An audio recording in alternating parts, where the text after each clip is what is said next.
मैं Ravinder Kaur, numerologist and vastu coach. आज हम बात करेंगे कि पूर्णिमा का हमारे जीवन में क्या महत्व होता है। व्यक्तियों के जो व्यक्तित्व में अंतर होता है वो उसके जन्म का समय और किस स्थान पर उनका जन्म हुआ है उसके आधार पर होता है। किसी खास समय और किसी खास नक्षत्र में जन्म लेने वाले बच्चे खास होते हैं।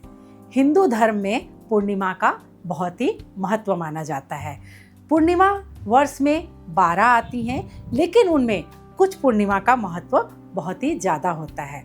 जैसे बुध पूर्णिमा जो मई महीने में आ ही रही है, उसके बाद गुरु पूर्णिमा, माघ पूर्णिमा, शरद पूर्णिमा और कार्तिक पूर्णिमा। इस दिन यानी पूर्णिमा के दिन हम अपने सकारात्मक कर्मों से हम अपना जीवन बदल सकते हैं या हम अपना भाग्य बदल सकते हैं। इस दिन के किए हुए कार्यों का पुण्य हमें प्राप्त होता है और हमारा जीवन सुख और समृद्धियों से भर जाता है।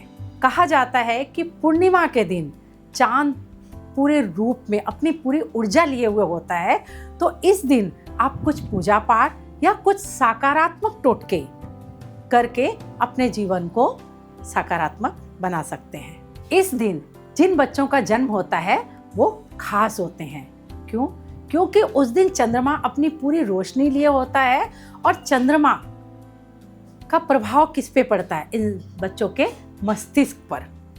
बच्चों के मस्तिष्क पर उसका प्रभाव पड़ने के कारण उस दिन जन्मे बच्चे कुछ ज्ञानी होते हैं। हनुमान जी का जन्म भी इसी दिन हुआ था। गौतम बुद्ध का जन्म भी इसी दिन हुआ था। उनको ज्ञान की प्राप्ति भी इसी दिन हुई थी। गुरु पूर्णिमा के दिन ही वेद व्यास जी जैसे महान ज्ञानी ने जन्म लेकर 18 ग्रंथों की रचना की। आज हम बात करेंगे कि पूर्णिमा के दिन जन्म लेने वाले बच्चे कितने खास होते हैं और उनके जीवन में कितनी कठिनाइयां आती हैं। शुक्ल पक्ष के अंतिम दिन को पूर्णिमा और कृष्ण पक्ष के अंतिम दिन को अमावस्या कहा जाता है। शास्त्रों के अनुसार मनुष्य के जीवन में ऐसे कई रात और दिन आते हैं जो उनके जीवन में कुछ खास प्रभाव डालते हैं। पूर्णिमा के दिन जन्म लेने वाले बच्चे कुछ खास होते हैं। इनकी जो भी इच्छा होती है उसे पूरा करने के लिए ये हर तरह के दांव पेच अपनाते हैं। इन्हें दैविक शक्तियों पर बहुत ही विश्वास होता है और अपने बुरे कर्मों यानी अगर इनसे कोई गलत काम हुआ है, कोई बुरा काम हुआ है, तो उसके लिए ये हमेशा चिंतित रहते हैं। पूर्णिमा के दिन चंद्र पूर्ण रूप से निकलता है, तो इस दिन किसी भी कार्य को करने के लिए शुभ माना जाता है।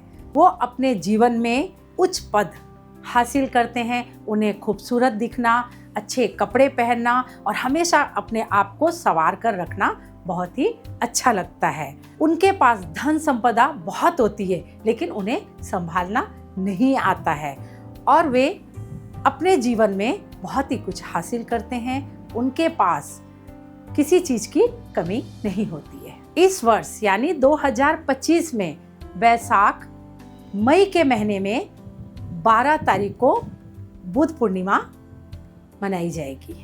बुध पूर्णिमा के दिन सुबह ब्रह्म मुहूर्त में उठना चाहिए और किसी भी पवित्र नदी या किसी सरोवर में स्नान करना चाहिए, या अगर वो ना हो तो अपने घर में ही पानी में थोड़ा गंगा जल डाल के स्नान करें और सूर्य देव को जल अर्पित करें। और उस दिन हमें पानी से भरे हुए कलश, अन्न और वस्त्र को दान करना चाहिए। हमें चंद्रमा की उपासना करनी चाहिए और चंद्रदेव की उस दिन पूजा करनी चाहिए। अगर आपको वीडियो अच्छा लगा हो तो आप अपने दोस्तों और अपने परिवार वालों के साथ में शेयर करें और चैनल को सब्सक्राइब करें। मिलते हैं अगले वीडियो में, तब तक के लिए पॉजिटिव रहें और बुध पूर्णिमा की महत्ता को समझें।